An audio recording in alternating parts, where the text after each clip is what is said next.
Namaskar, Adab, Shastrekal और Khushamdeed. Very, very good evening to all of you people. This is your master teacher Harsh Priyam, who is going to talk about that if you are planning to study abroad, there are a few things which you must take care and there are a few things which you must not do if you are planning to study abroad. And why am I saying this? Because there are certain things which is very, very important that you must keep in your mind, because if you will do those mistakes, obviously your going study abroad plan might go into vain, or even if you make it to the abroad country, probably your visit to that country might not be that successful. So what are those pointers and on which pointers you must take care from the very beginning, I'm going to tell you in this session. So stay tuned and see this video till the last, because this video is going to be precise, to the point, and very helpful for all of those students who are planning to study abroad. So let's get started. Before I start this video, I would request all of you to kindly subscribe to the channel, because you'll get a lot of good, useful and very, very appealing content on this channel. So it is going to be really damn helpful. Okay, so let's get started. First of all, that in which sector, in which segment you are right now currently. So you're planning going to study abroad, have not made the decision yet, or you are in the C phase that you are exploring the options, whether you have to go study, whether you have to study abroad, you have to study in India, which all could be the branch options. You are in the exploratory phase. So what are these options, A, B or C? Are you completely decided to study abroad, or you have yet not made up your mind, or you are still in the exploration phase? Do let me know in the comment box. Now moving forward, what things you should not do. So starting off, the first and the foremost point is that opting out of networking. What does it mean? See, most of the student, especially in India, there is a culture or there is a trend that social media is not that great. And I would not deny that, because social media is not always very good. But if you're planning to go abroad, then you should probably think twice on this decision, because if you are completely opting out of social media, it might be detrimental for you. Why am I saying this? So just giving an example. So say for example, if you want to go to study abroad, or if you want to study in any particular college, you must know about that college, you must know about people studying there, you must know the benefits, what are the pros and cons of studying in that college, in that country. For that, you need to connect with alumni of that college. Okay, and how would you do that? Then you need some social media, probably some connecting website, some networking website. LinkedIn being one of that website where you can connect with the professionals, with those students, with those alumni who have passed out of that college. So for that, you need to be available on LinkedIn. You need to have your profile, because say for example, if you have just today made your profile, even if you send some friend request or connection request to anyone, they won't be accepting your profile, assuming that this is a suspicious profile. So then you need to actually have that presence before going to study abroad, or since a long time, so that your profile should have that credibility, so that if you are sending any connection request to any of those people, they should accept it and they should help you out. Okay, so LinkedIn being a very common place, so you can just type the name of the university where you're planning to go. Say for example, University of Oxford. So it will show you all those people who are there on LinkedIn from your particular region who have studied in University of Oxford, or probably currently studying in University of Oxford. So this will help you in connecting with them, and hence getting some idea that what is their thought process there, what are the good things, what are the bad things, pros and cons, what things needs to be taken care before going to that college or university. Okay, so this would help a lot. Now moving forward, next is that it also even helps you in understanding the language, culture and academics of that particular region, particular college. Opportunities like networking, scholarships and industry exposure is the most core important part of the networking. And then this will help you plan better and get most out of your experience. So hence, kindly do not opt out of social networking completely. That's a detrimental for going abroad. Next thing is, and in fact, let me tell you one more thing, that if you completely opt out of social networking, it's actually a negative point for the universities who are considering your application, because then they start feeling that probably this candidate is a little suspicious candidate, because they have got no historical data. Because on social media, on these networking websites, you have some historical data also, that which type of person you have been, which type of post you like, which type of post you respond to. All such data is very important for those international or abroad counselors who are actually deciding to take you in their program. Okay, now moving forward, not staying updated about the job market trends. This is the second biggest mistake what most of the students do. See, generally in India, what happens that students or parents generally focus on the type of colleges, the countries, and the degree which the student is going to take. And this is mostly based out of suggestions or references. So say for example, if my sister or if my elder brother has gone to abroad, he or she will be saying that you should do computer science. Or probably my father has some friend whose daughter or son has gone to abroad and they have done that branch.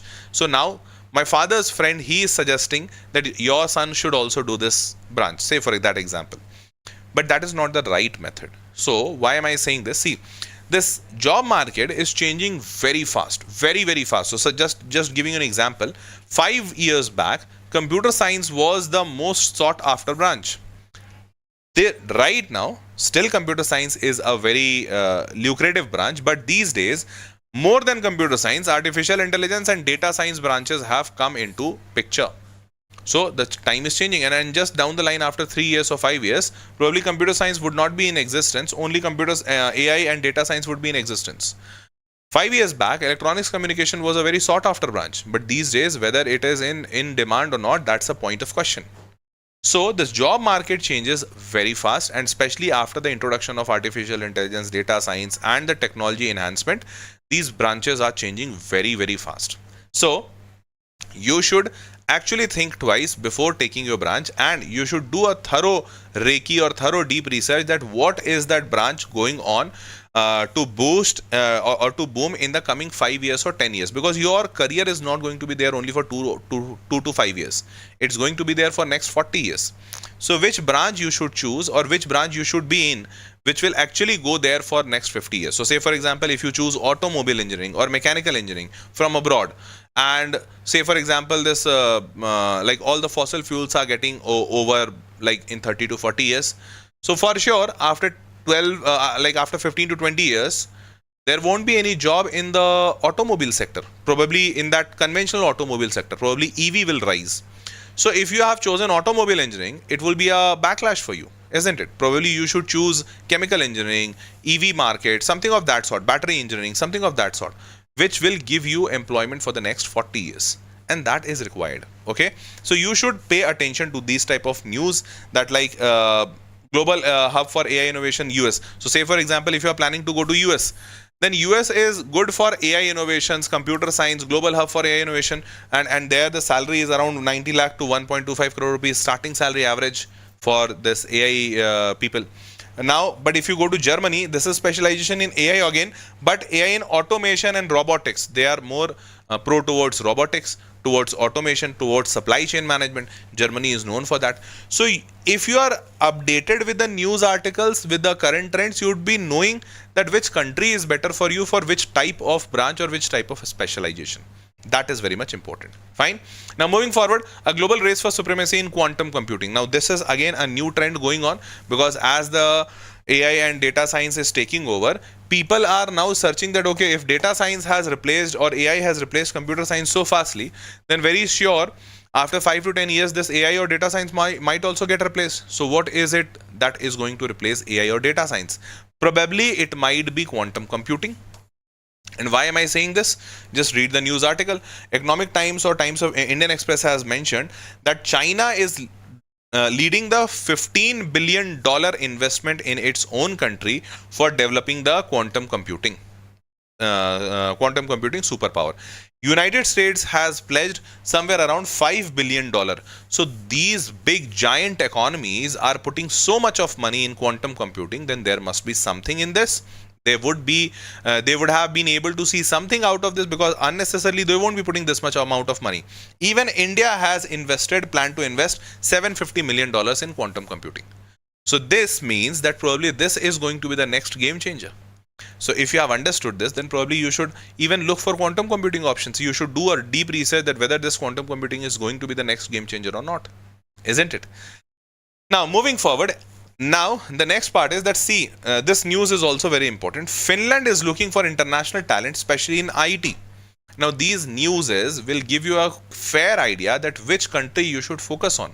So right now you would be knowing that Canada is very much against Indian students, because Canada is completely filled with Indian migrants, Indian students. So if you are planning to study abroad, obviously Canada should not be on your list. Probably Finland should be on your list. But how would you know that? By following these articles, following these news reports. Right now, Finland is welcoming international students. Italy is doing that. Ireland is doing that. You should focus on these countries, not Canada, not USA, not probably Australia, because they are very much fluffed, very much filled with Indian migrants and in fact international migrants altogether. So they are not welcoming international migrants at all. Now moving forward, third point is not considering Indian student ratio. See, this is also again a very important point, because if you are going to study abroad, you would be staying there for 2 years, 3 years, 4 years, or probably even 10 years if you get a job there. So it is very important for you to understand that you cannot exist alone there. You are a social person, like human is a social person. So you would be staying in some kind of community. Now, just say for example, if you choose a country where there is very less number of Indians. Just say for example, you choose like Japan, although Japan has a lot of Indian students, probably China, or probably say for that example, you choose Greenland, Iceland, something of that sort. I don't know the exact name. And there the Indian diaspora population is very less. Now, who would you be friending with? Like you would be having friends of that country probably, and who knows that whether you like the culture of that country or not.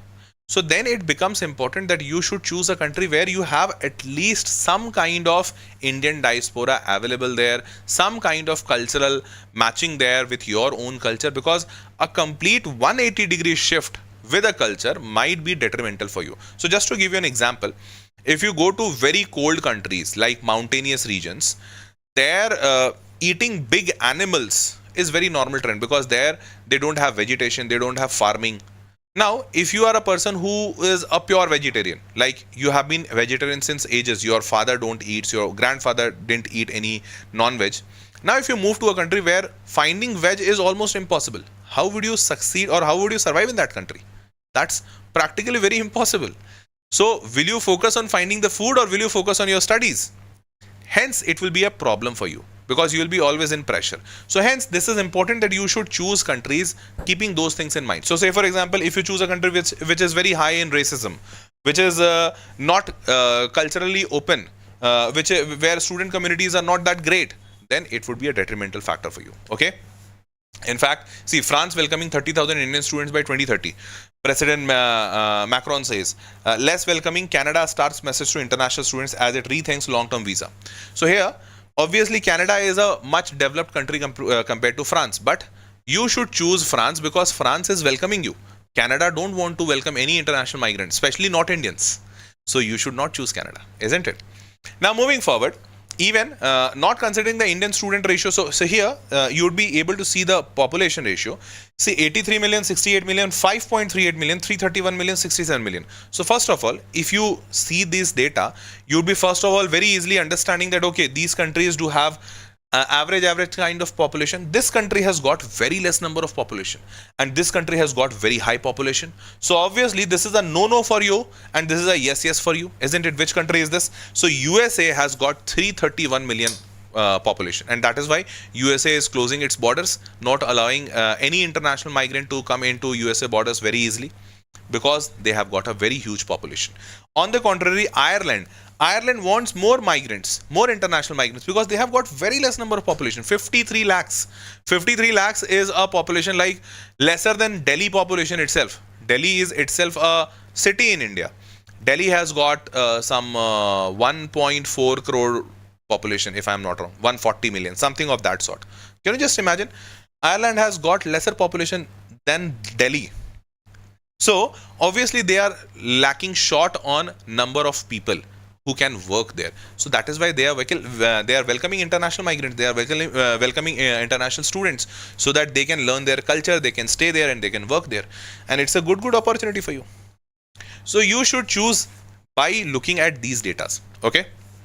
Now moving forward, not keeping an eye on taxation policies. Again, a very important point which most of the student does not actually pay attention, because generally student never comes up with these points, in at least not in the student career. So once you start earning, obviously taxation is an important part which you start looking at, because You are earning, say for example, 1 lakh rupees per month, and someone takes your 30,000 rupees and only and you get only 70,000 rupees per month. Obviously you will be very much perturbed, you will be very much tensed.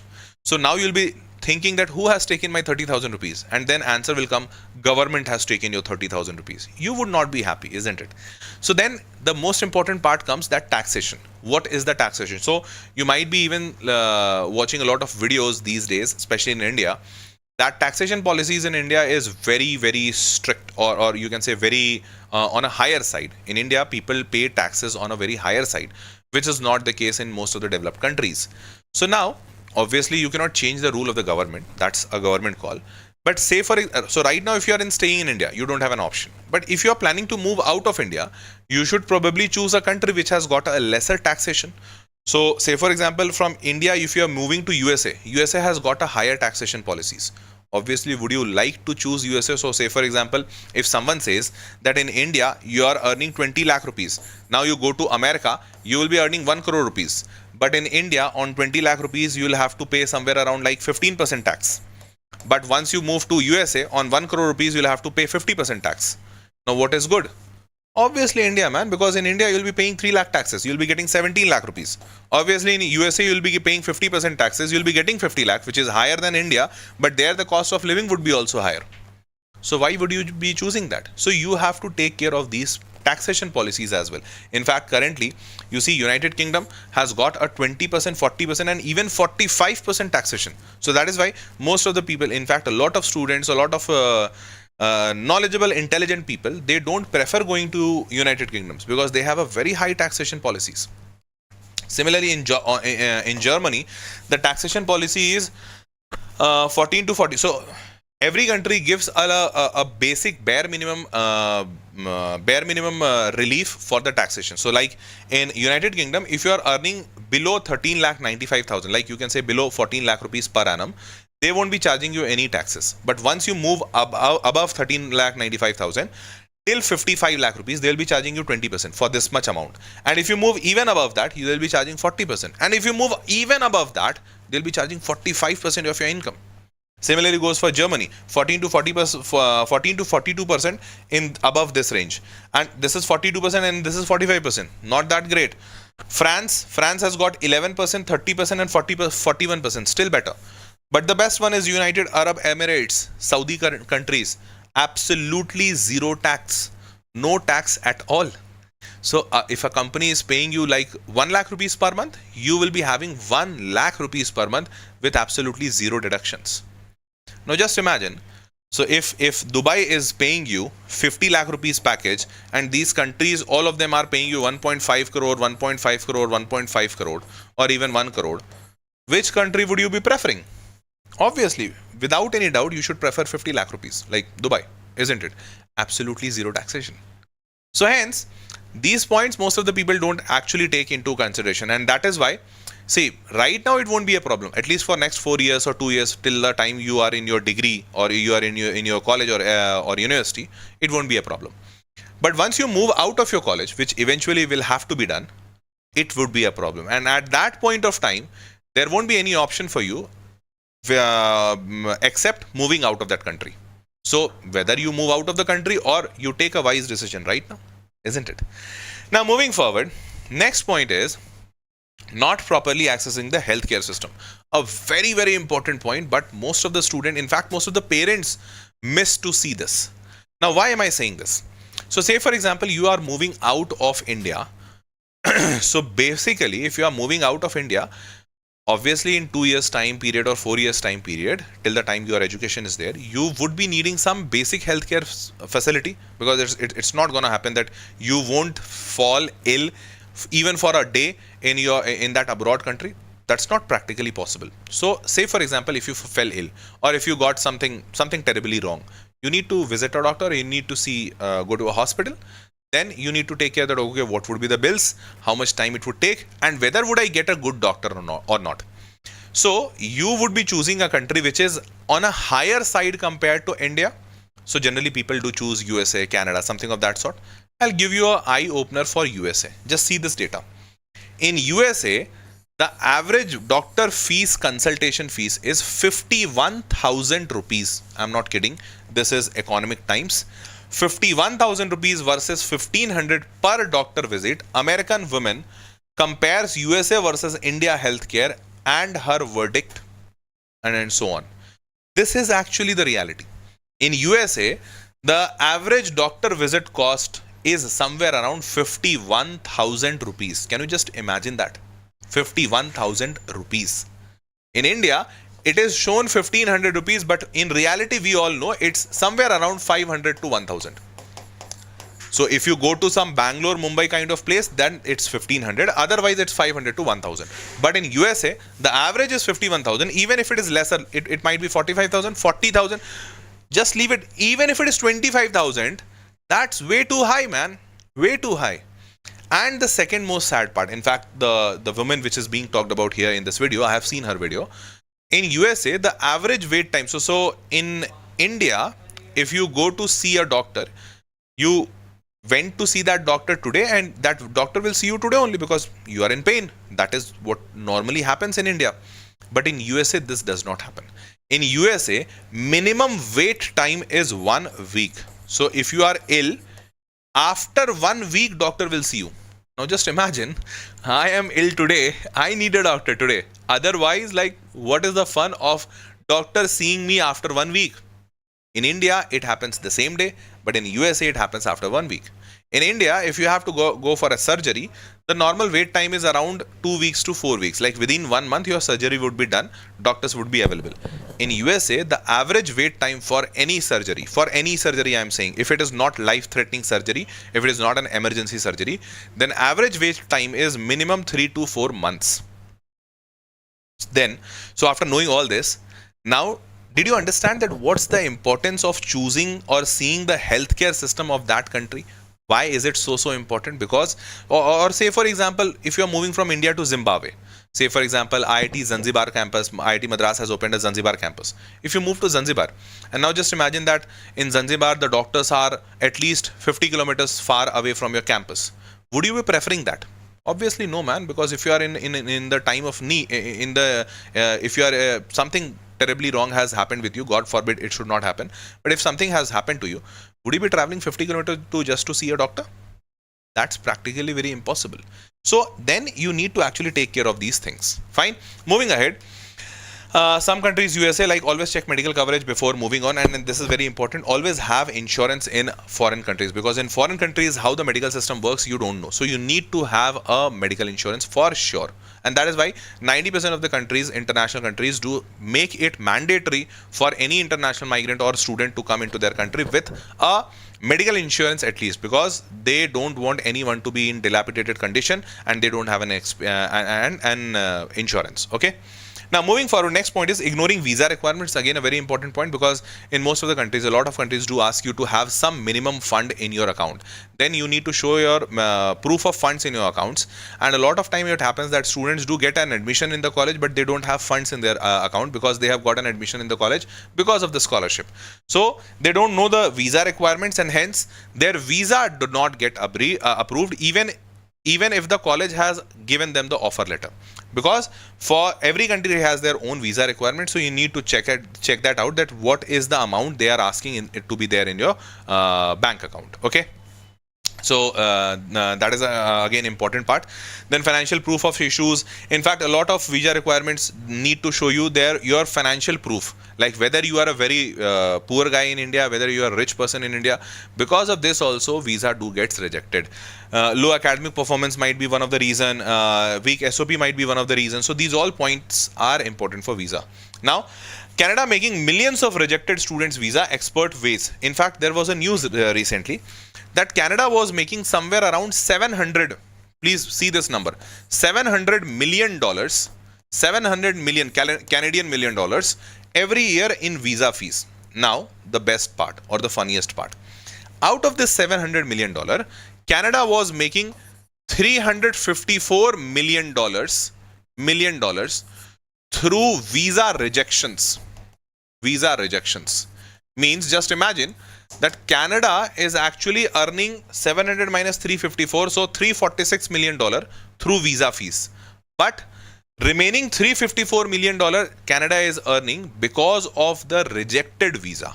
Because even if your visa gets rejected, your fees does not get reimbursed. It is forfeited with the embassy.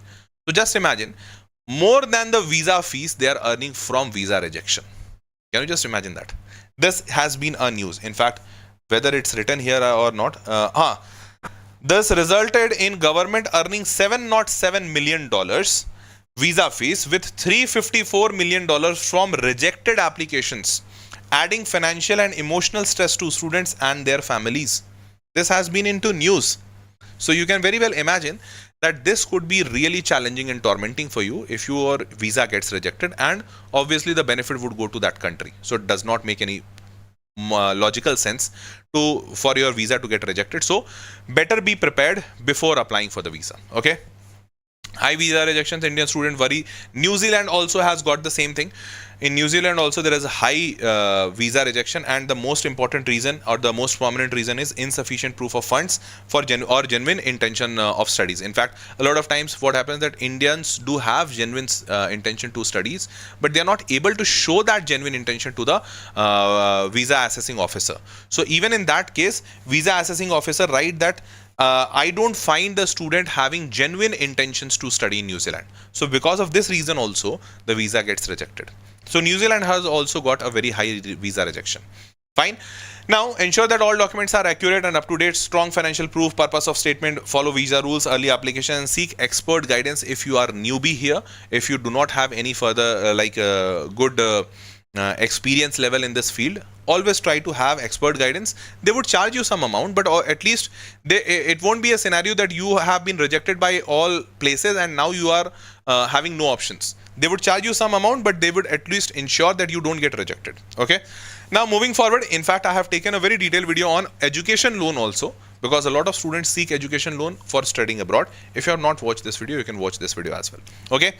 So finally, these all points: opting out of networking, not staying, ignoring visa requirements, and the last one is procrastinating about the application process. So you have learned everything. You might would have started thinking that how I have to go to abroad, what would be the processes, how would be I managing, what would be the life after that. But that's all thoughts. It would not be fulfilled until you take your steps. So do not procrastinate. Start working on your goals, start working on your plans, and until and unless you don't take steps, you don't take actions, you won't be knowing that whether you are eligible, whether you will be able to go or not. So stop procrastinating, start working. Okay, fine. So fear of rejection is a big thing. Even overwhelm and stressing factors are there for procrastination. Don't do that. And last minute rush, please don't do that. It would lead to rejections. Fine. 1 in 8 students abandoning college dreams due to application stress, study says. These all newses are all across there on the internet. Fine. And letter of recommendation, statement of purpose, essays, these are a very important part. Although in Indian education system they are not important, but in international education system they are the most important part. So please pay attention over these things. If you need any help, I have given a link in the description box also for any counselor help or for any expert guidance help. If you need any help, do click on the link in the description box and you will get a help from our side, from my side. Okay, so you can click on the link in the description box, you can fill out your details and you will get a call back. Okay, now moving forward, so lack of proper guidance is again a very big reason why most of the students fail, because they don't have actually idea of so many points, because studying abroad is a really cumbersome process and needs a lot of expert advices. So expert guidance is an important part, and hence I also do recommend a lot of my students that have that expert guidance, so that you should not end up being rejected by everywhere. Okay, that should not be the case, because it's really demotivating and detrimenting. Okay, finally, lack of proper guidance would lead to a lot of things. So let's not get into those things. Let expert guider or expert guidance guy give you some guidance. 3 things you need to do: start early, thorough research, and expert guidance. These all things are important. You can check the link in the description box. I have given that link. Through that, you can get the expert guidance from my team. Okay. So ladies and gentlemen, that was all for this session. I hope you loved and enjoyed the session. Do let me know in the comment box that how was this session and how did you feel about it. If you need any other help, if you need any other information or any further doubts is there, you can write down in the comment box. I'll try to clear it as soon as possible. Okay. With this, it's time to say goodbye. See you all in the next session. Till then, bye bye. Take care. Good night.